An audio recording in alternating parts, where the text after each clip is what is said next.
अगर आपके घर में मेहमान आ जाते हैं ना अचानक, तो आपने ये वाला जो हलीम है ना लाज़मी ट्राई करना है। इसमें कोई दाल नहीं गलेगी कि आपको गलाने के लिए घंटों-घंटों बैठना पड़े या उसको भिगोना पड़े या उसको कुकर लगाना पड़े, कुछ नहीं करना आपने। सिर्फ आपने जो मेन काम करना है ना, आपने यखनी बना के रख लेनी है, वो भी चिकन की, ठीक है।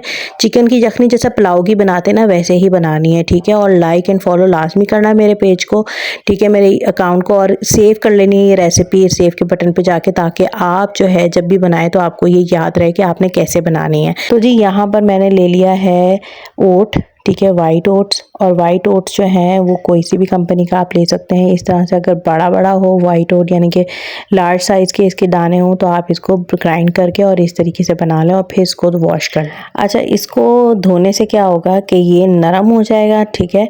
और बिल्कुल उसी तरीके से आपने वॉश करना है जैसे आप चावलों को वॉश करते हैं। 3-4 दफ़ा इसको वॉश करने के बाद इसका जो वाइट पानी है ना, ये आपने निकाल देना है। बस इसको हमने देगची में डाल देना है, ठीक है। और इसमें थोड़ा सा वाटर भी ऐड कर देंगे।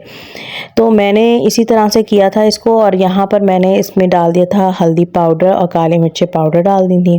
साथ ही जो यखनी पड़ी हुई थी मेरे पास, जो कि मैंने अभी बनाई थी, वो भी मैंने डाल दी थी। अच्छा, सौंठ पाउडर भी मैंने डाला है, इससे टेस्ट बड़ा अच्छा आएगा और खुशबू भी आएगी, ठीक है, हलीम वाली।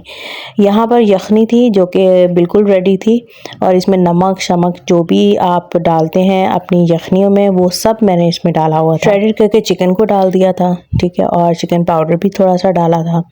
अब यहाँ पर जो मेन इंग्रेडिएंट था ना मेरा, वो था दूध का 1 कप मलाई के साथ। मलाई ना भी डालें तो भी चलेगा, लेकिन उससे अच्छी थिकनेस आएगी और नरम करेगा ये दलिए को बनाने में। अच्छा, यहाँ पर जो है ना, ये मैंने काली मिर्ची पाउडर और गरम मसाला पाउडर जो है पानी में घोल कर इसको डाला है। वो इसलिए क्योंकि ताकि इसमें गुठलियाँ ना बने, ठीक है। अगर आप पाउडर फॉर्म में डाल देंगे ना तो गुठलियाँ बन जाती हैं उसकी। बस अच्छे तरीके से इसको पकाना है कि इसका जो सफ़ेद दाना है ना वो ख़त्म हो जाए। बस भगाड़ देना है, और भगाड़ देने के बाद इसके ऊपर जो है भगाड़ डाल देंगे। जो भी आपको पसंद हो चीज़ें वो आप डालें। ये लाजमी बनाएं, ये मेरा सिग्नेचर रेसिपी है, और ये बनाएंगे ना तो आपने बार बार इसी को बनाना। और कोई बीमार भी होगा ना तो आप उसको भी ये बना कर देंगे। यकीन करें ये बहुत हेल्दी फूड है, ज़रूर अपने मेहमानों के लिए बनाएं या घर में खुद खाएं, बहुत ही टेस्टी बनता है। यकीन करें कि 1 प्लेट से ज़्यादा आपने खा लेना है इसको। ये बहुत हेल्दी चीज़ है, बहुत ही ज़बरदस्त है। अभी लाइक एंड फॉलो करें। अल्लाह हाफिज़।